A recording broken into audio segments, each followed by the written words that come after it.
Morning, students. Today,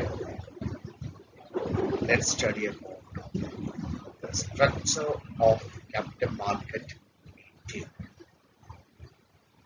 We know the capital market is a market where it's a financial market where the instruments having long-term maturity, financial instruments having long-term maturity are traded. So it's a market where the long-term funds which are required for the various productive sectors raised.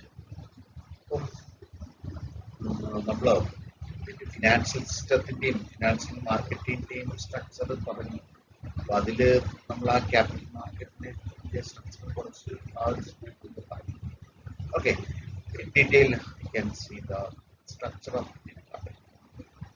Okay, let's move on to next slide.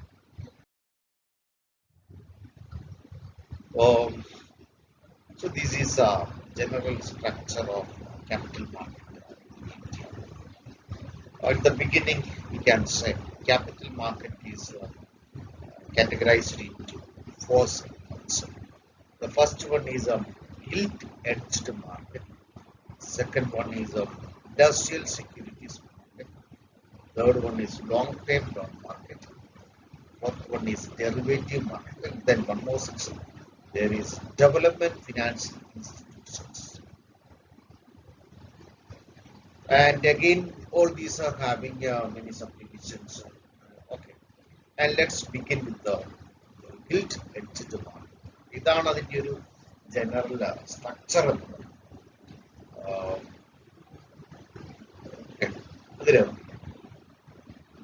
Let's see the gilt-edged market. The gilt-edged market is a market for government securities, or it is a name given to another name given to the government securities market. The government securities are the government security is a long-term financial instrument issued by the government to raise long-term capital from the market to meet either to meet the developmental requirements or to meet the or to repay the old financial liabilities. അപ്പോൾ അങ്ങനെ പല പർപ്പസിന് വേണ്ടിയായിരിക്കും government issue ചെയ്യുന്നതാണ് ഈ പറയുന്ന government securities. അല്ലെങ്കിൽ government securities trade ചെയ്യപ്പെടുന്ന മാർക്കറ്റിനെയാണ് guilt-edged market എന്ന് പറയുന്നത്. അല്ലെങ്കിൽ ഇത് ഗവൺമെന്റ് സെക്യൂരിറ്റീസ് മാർക്കറ്റിന് പറയുന്ന മറ്റൊരു പേര് കൂടിയാണ് guilt-edged market. And this name is given as a gilt-edged market to government securities market. It's because of its nature. അപ്പൊ അതിന്റെ ആ ഗവൺമെന്റ് സെക്യൂരിറ്റീസിനുള്ള അതിന്റെ ഒരു കോമൺ നേച്ചർ അനുസരിച്ചുകൊണ്ടാണ് അതിന്റെ വാക്ക് വരാൻ എന്ന് പറഞ്ഞാൽ നമ്മൾ ഈ സംതിങ് ഷൈൻ മിന്നിത്തിളങ്ങുന്ന എന്തെങ്കിലും. അപ്പം ഈ ഒരു ഗിൽറ്റ്-എഡ്ജ്ഡ് മാർക്കറ്റ് ഗവൺമെന്റ് സെക്യൂരിറ്റീസ് ഏറ്റവും തിളക്കമേറിയ സെക്യൂരിറ്റീസ് എന്നാണ് അറിയുന്നത്. കാരണം there is no possibility for default on the part of government regarding the repayment of the principal amount and the payment of the rate of interest. അപ്പോൾ government securities return interest ആയിട്ടാണ്. Government ഇതിന്റെ തിരിച്ചടവിലൊന്നും ഒരു മാറ്റവും വരുത്താറ്. Correct സമയത്ത് prompt ആയിട്ട് അതിന്റെ repayment എല്ലാം നടക്കും. അപ്പൊ അതില് ഒരു ഡിഫോൾട്ട് അല്ലെങ്കിൽ അതിന്റെ ആ ഒരു ഗവൺമെന്റ് സെക്യൂരിറ്റീസിൽ ഒരു പറ്റിപ്പല്ല് തട്ടിപ്പുണ്ടാകുക എന്നുള്ള ചാൻസസ് വളരെ വെറും -0 എന്ന് വേണം. അതുകൊണ്ട് ഗവൺമെന്റ് സെക്യൂരിറ്റീസിൽ ഇൻവെസ്റ്റ് ചെയ്യുന്നത് ഏറ്റവും സെർട്ടനിറ്റി ഏറ്റവും കൂടുതലാണ്, അല്ലെങ്കിൽ അത് റീപേയ്മെന്റ് അഷ്യൂർഡ് ആണ്. Okay. And government securities is in the form of a promissory notes. It is issued by the government to borrow money from the financial market, and maybe for to meet the development requirements like the development of infrastructure facilities in the country, or for the repayment of all the financial liabilities of all the debt, or for the payment of interest on long-term loans. And these are some of the purposes behind the issuing of government securities.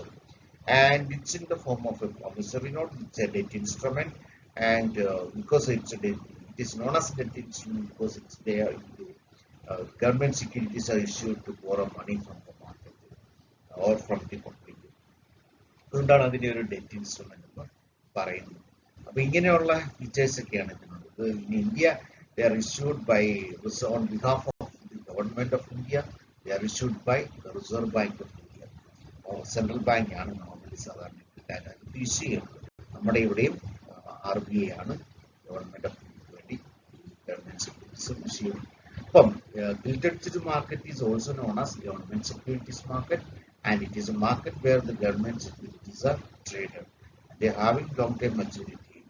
Only varies because of years and can be extended up to 20 or 25 years in certain occasions. And there are different classifications. Sorry, അങ്ങനെ ആ ഒരു ഫീച്ചറാണ് government സെക്യൂരിറ്റീസിന് പറഞ്ഞിട്ട്. Okay, നമുക്ക് detail ആയിട്ട് പറയാം. Okay, then next one is industrial securities market. Industrial security means securities market means it's a market where the industrial securities are traded. Industrial securities trade ചെയ്യപ്പെടുന്ന മാർക്കറ്റിനെയാണ് industrial securities market. ഈ എന്തൊക്കെയാണ് ഈ industrial securities എന്നുള്ളത്? നമ്മൾ ഈ പലതരത്തിലുള്ള industry, മെയിനായിട്ട് നമ്മൾ 3 തരത്തിലുള്ള industrial securities, equity shares, preference shares ഉണ്ട്, ഡിബഞ്ചേഴ്സ് അല്ലെങ്കിൽ ബോണ്ട്സ്. ഇങ്ങനെ 3 ടൈപ്പ് ഇൻഡസ്ട്രിയൽ സെക്യൂരിറ്റീസ് ആണ്. ഇങ്ങനെയുള്ള ഇൻഡസ്ട്രിയൽ സെക്യൂരിറ്റീസ് ട്രേഡ് ചെയ്യപ്പെടുന്ന മാർക്കറ്റിന് പറയുന്ന പേരാണ് industrial securities market. Okay, and this industrial securities market can be subdivided into two. It is having 2 markets, 2 forms of markets, and based on its nature of trading taking place in each market, they can be classified into 2. And the first one is primary market or niche market. Then second one is the secondary market or old issue market, or it's also known as stock exchanges. അപ്പൊ ഇങ്ങനെ 2 categorisation ആണ് നമ്മൾ industrial securities മാർക്കറ്റിന് പറയുന്നത്. അതിൽ first primary market. Primary നമ്മൾ നേരത്തെ പറഞ്ഞിട്ടുള്ളതാണ്, നമ്മൾ ആ ഫിനാൻഷ്യൽ മാർക്കറ്റ് ഒക്കെ പറഞ്ഞതാണ്. പ്രൈമറി മാർക്കറ്റ് എന്ന് പറഞ്ഞാൽ, പ്രൈം എന്ന് പറഞ്ഞാൽ ഫസ്റ്റ്, ഒന്നാമതായിട്ട് ഒരു സെക്യൂരിറ്റി ആദ്യമായിട്ട് വിറ്റഴിക്കപ്പെടുന്ന മാർക്കറ്റിന് പറയുന്ന പേരാണ് പ്രൈമറി മാർക്കറ്റ്. അല്ലെങ്കിൽ കമ്പനി നേരിട്ട് അവരുടെ സെക്യൂരിറ്റീസ് വിറ്റഴിക്കുന്ന മാർക്കറ്റാണ്. സെക്കൻഡറി മാർക്കറ്റിൽ കമ്പനിയല്ല വിറ്റഴിക്കുന്നത്, മറിച്ച് അത് കൈവശം വയ്ക്കുന്ന ആൾക്കാരാണ്. അപ്പം primary market is A market for new financial claims, or it's a market where the new financial instruments are traded, or it's a market where the company trades new financial instruments, the company holds new financial instruments. അങ്ങനെ പുതിയ financial instruments trade ചെയ്യപ്പെടുന്നതിന് വേണ്ടി ഉപയോഗിക്കുന്ന market, അല്ലെങ്കിൽ company നേരിട്ട് trade ചെയ്യുന്ന മാർക്കറ്റാണ് primary market. And there are different methods for trading securities in the primary market. That includes the right issue, public issue. Public issue means selling of shares to public. ജനങ്ങൾക്ക് പബ്ലിക്കിന് നേരിട്ട് shares കൊടുക്കാം. Then right issue is there, selling of shares to existing shareholders. Then we are having bonus issue. Bonus issue is also, instead of providing dividend, the shares are distributed among the shareholders. Then there is a private placement. This is another method of trading securities in the primary market. The private placement, shares are distributed to a selected number of people, maybe above 50 or അങ്ങനെയുള്ള ഒരു നിശ്ചിത number ആൾക്കാരുടെ ഇടയിൽ മാത്രമേ ഇത് trade ചെയ്യപ്പെടുന്നുള്ളൂ. ഇങ്ങനെ പല methods നമ്മൾ പ്രൈമറി മാർക്കറ്റിൽ സെക്യൂരിറ്റീസ് ട്രേഡിംഗ് ആയിട്ട് ഉപയോഗിക്കുന്നത്. ഓക്കെ, അതെല്ലാം നമുക്ക് അടുത്ത മൊഡ്യൂളിൽ അതിന്റെ ഡീറ്റെയിൽ ആയിട്ട് നമുക്ക് അടുത്ത 2 മൊഡ്യൂളിലായിട്ട് പ്രൈമറി സെക്കൻഡറി മാർക്കറ്റ് നമുക്ക് പഠിക്കാം. അപ്പോൾ അത് ഡീറ്റെയിൽ ആയിട്ട് പറയാം. Then secondary market. Secondary market is a market where the securities which are already traded again brought for sale. അല്ലെങ്കിൽ it's a market for it's a market where the secondary sale of the securities takes place. അതിന്റെ ഒരു secondary sale ആണ് ഇതിന്റെ secondary മാർക്കറ്റിൽ നടക്കുന്നത്. In other words, secondary market deals with the securities which were previously traded. നേരത്തെ trade ചെയ്യപ്പെട്ട securities വീണ്ടും trading നടത്തുന്ന മാർക്കറ്റാണ് secondary market. And it is a secondary market that provides liquidity to all the financial instruments traded in the capital market. Since the capital market instruments are having long-term maturity, the liquidity for these instruments are provided by the secondary market or the stock, and it's also known as stock exchanges. അപ്പം നമ്മുടെ കൈവശമുള്ള long time അല്ലെങ്കിൽ 10-15 വർഷം maturity ഉള്ള ഇൻസ്ട്രുമെന്റ്സിനെ cash ആയിട്ട് നമുക്ക് കിട്ടണമെങ്കിൽ ആ 15 വർഷമൊക്കെ വെയിറ്റ് ചെയ്യണം. അപ്പൊ അതിന് ഈസി കൺവേർട്ടബിലിറ്റിന്റെ ക്യാഷ് പ്രൊവൈഡ് ചെയ്യുന്ന എവിടെയാണ്? സെക്കൻഡറി മാർക്കറ്റിലാണ്. സെക്കൻഡറി മാർക്കറ്റിൽ നമുക്കത് ഈസി ആയിട്ട് വിറ്റഴിക്കാൻ പറ്റുന്നത് കൊണ്ടാണ് നമുക്ക് ലിക്വിഡിറ്റി കിട്ടുന്നത്. ഈ സെക്കൻഡറി മാർക്കറ്റിന് പറയുന്ന മറ്റൊരു പേരാണ് സ്റ്റോക്ക് എക്സ്ചേഞ്ചസ് അല്ലെങ്കിൽ old issue market. And normal procedure in the secondary market is listing, trading and settlement of transactions. All these things will be seen in the chapters. Then next, long-term loan market. Long-term loan market is a market which would provide long-term loans to the investors or the customers. Normally, the development banks or specialized financial institutions and commercial banks play a leading role in providing long-term loans to the customers. Long-term loans കൊടുക്കുന്ന മാർക്കറ്റിനെയാണ് long-term loan market എന്ന് പറയുന്നത്. അപ്പോൾ അതിൽ ഒന്നാമതായിട്ട് വരുന്നത് term loan market. Term loan market means it's a market which would give medium and long-term loans to the industrial customers. അപ്പോൾ അത് കോർപ്പറേറ്റ്സുകൾക്ക് medium and long time loans supply ചെയ്യുന്ന ലോൺസ് സപ്ലൈ ചെയ്യുന്ന മാർക്കറ്റ്സ് ആണ് ഇതിൻ്റെ അകത്ത്. ഇതിൻ്റെ അകത്ത് മെയിനായിട്ട് ഡെവലപ്മെന്റ് ഫിനാൻഷ്യൽ ഇൻസ്റ്റിറ്റ്യൂഷൻസ് ആണ് ഇതിൻ്റെ അകത്ത് ലീഡിംഗ് റോളിൽ വരുന്നത്. Then mortgages market. Mortgages market means it's a market where the loans are long-term loans are granted against the security of some immovable property. Immovable ആയിട്ടുള്ള എന്തെങ്കിലും പ്രോപ്പർട്ടി സെക്യൂരിറ്റി ആയിട്ട് maintain ചെയ്തുകൊണ്ടാണ് ഈ ഒരു കേസിൽ ലോൺസ് പ്രൊവൈഡ് ചെയ്യുന്നത്. ഇമ്മൂവബിൾ പ്രോപ്പർട്ടി എന്ന് പറയുന്ന ഒരു എക്സാമ്പിൾ പറഞ്ഞാൽ ലാൻഡ് ഈസ് അൻ immovable property, physical asset, immovable property.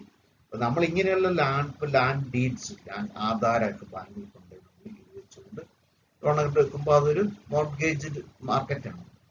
അവിടെ അതൊരു കൊളാറ്ററൽ സെക്യൂരിറ്റി ഉണ്ട്, സെക്യൂരിറ്റി മെയിൻറ്റെയിൻ ചെയ്താണ് അവിടെ ലോൺസ് എടുക്കുന്നത്.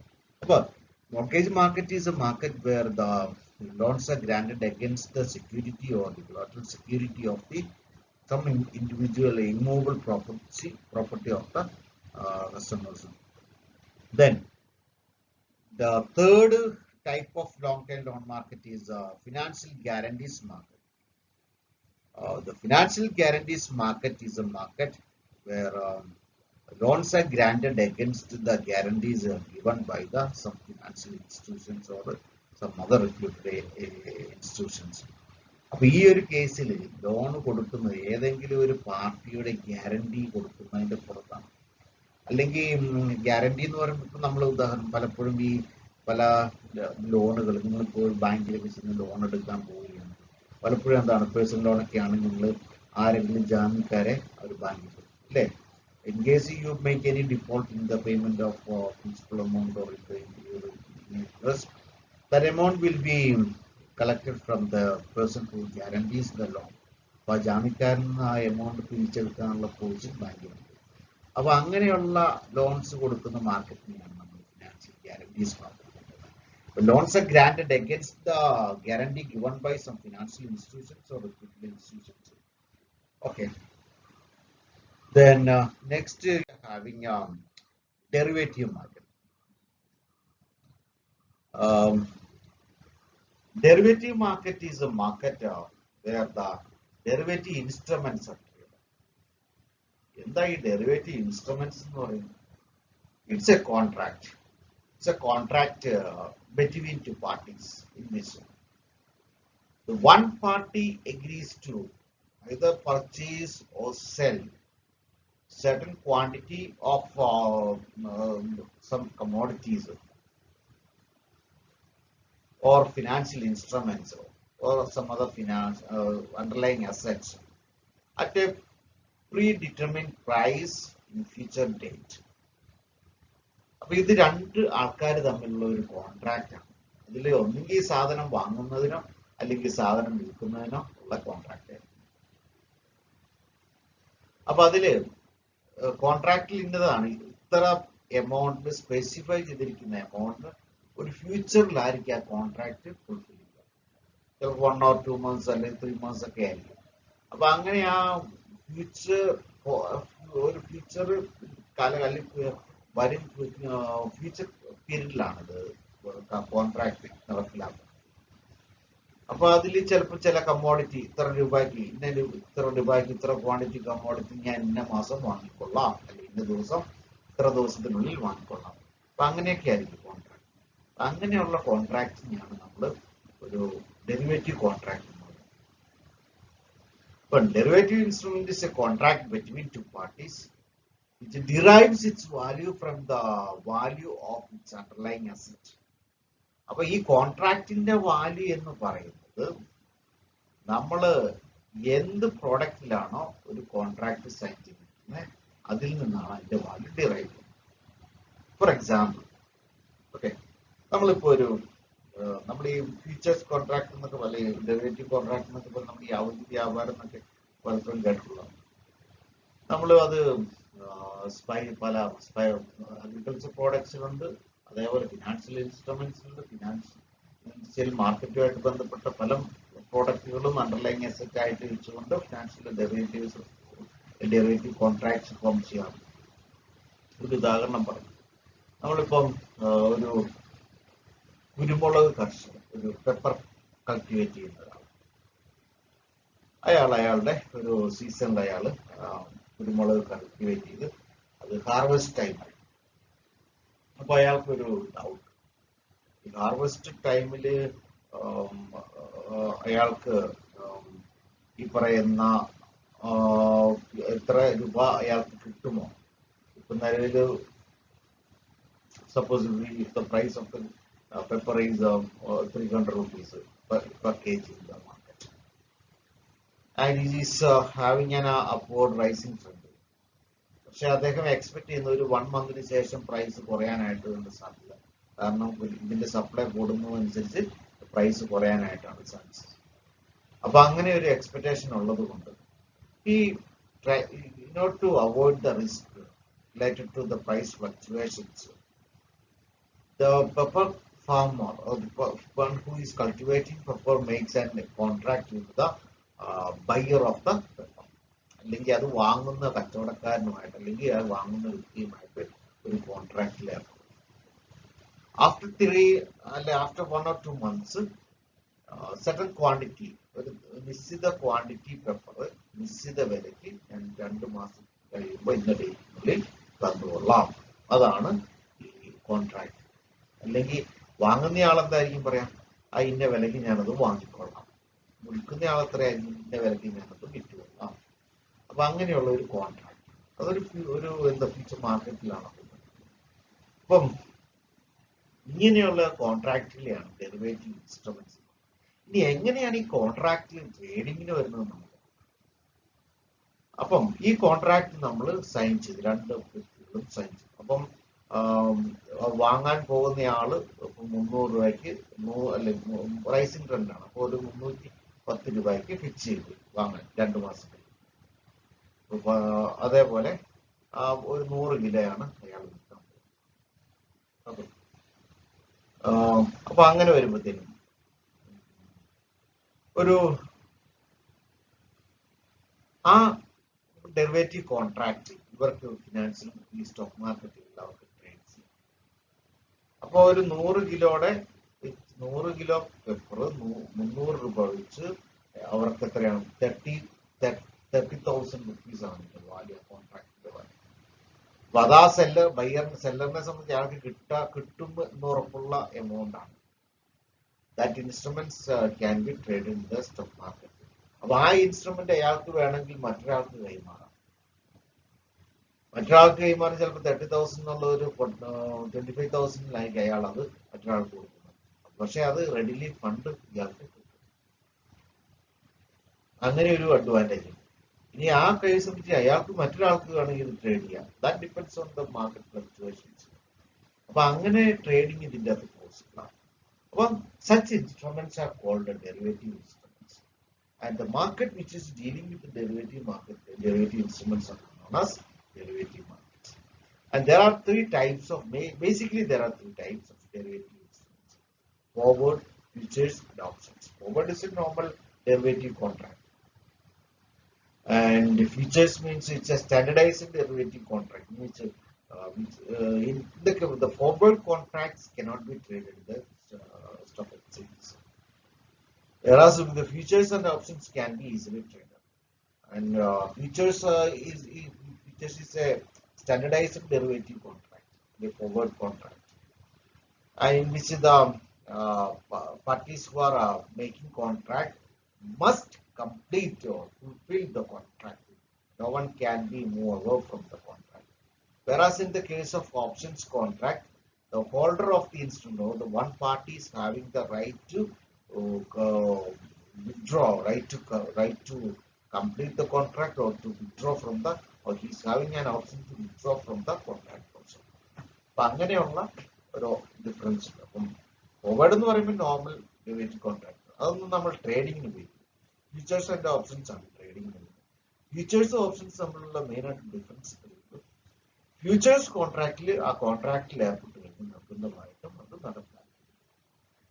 Whereas in the case of options, the one person who is holding the contract, the holder of the instrument, is having the right to complete or not to complete the contract. അയാൾക്ക് contract വേണമെങ്കിൽ അയാൾക്ക് അതിൽ നിന്നും പിൻവാങ്ങാനുള്ള ഒരു option കൂടിയുണ്ട് രണ്ടാമത്. അതുകൊണ്ടാണ് ഇത് options contract. So this is about derivative instruments. Next, last one is development financial institutions. In India, we have established or constituted a lot of specialized financial institutions for the development of various sectors like agriculture, industry, service sector, etc. So, നമ്മൾ അഗ്രികൾച്ചറിന്റെ ഡെവലപ്മെന്റിനായിട്ട് നമുക്കൊരു specialised institutions നബാർഡുണ്ട്, Gramin ബാങ്കുകളുണ്ട്, അതേപോലെ നമ്മുടെ lead bank scheme system ഉണ്ട്, അതേപോലെ നമുക്ക് ഈ പറയുന്ന land development ബാങ്കുകളുണ്ട്. അങ്ങനെ കുറെ സ്പെഷ്യലൈസ്ഡ് ഇൻസ്റ്റിറ്റ്യൂഷൻസ് ഉണ്ട് agriculture sector. In the same manner, the lot of financial institutions were specialized. The institutions were established for the development of industrial sector too. That includes IDBI, EFCI, ICICI, SIDBI, ERBI, UTA, etc. അപ്പൊ അങ്ങനെയുള്ള കുറെ specialised institutions ഉണ്ട്. അപ്പൊ ഇങ്ങനെ ഈ പറയുന്ന development financial institutions, ഇതിനെല്ലാം development financial institutions എന്ന് പറയാൻ കാരണം because they're having a key role in the development process of the country by providing required capital. അപ്പൊ അതിലൂടെ അവർക്ക് നല്ലൊരു പ്രാധാന്യമുണ്ട്. ഇതും വരും നമ്മുടെ ക്യാപിറ്റൽ മാർക്കറ്റിന്റെ ഭാഗമായിട്ട് വരുന്നു. So this is a general structure of Indian capital market, and capital market is a market where the long-term instruments are traded. And in India, the capital market is in different segments. The first one is government securities market, which deals with government securities or it's also known as liquidity market. Then second one is industrial securities market, having a subdivision, primary and secondary market. Then third one is we are having a derivative market or long-term loan market, which provide long-term loans like the under term loan or loans as mortgage loan or get loans guaranteed by some institutions, etc. Then we have derivative market. Uh, there are three types of futures, forward futures and options. Finally, the development financial institutions. So this is a common structure of Indian financial, Indian capital market. Yeah. Okay. ഇതാണ് ഇന്നത്തെ ക്ലാസ്സിൻ്റെ ഒരു class. ഇതിൽ സംശയങ്ങൾ എന്തെങ്കിലും ഉണ്ടെങ്കിൽ നിങ്ങൾക്ക് ഓർത്തിരിക്കാം, അത് നോട്ട് ചെയ്തിരിക്കാം. നമ്മൾ നെക്സ്റ്റ് വീക്ക് ഈ ആഴ്ച ലൈവ് ക്ലാസ് വരുന്നുണ്ട്, അത് ചോദിക്കാം. Okay, thank you.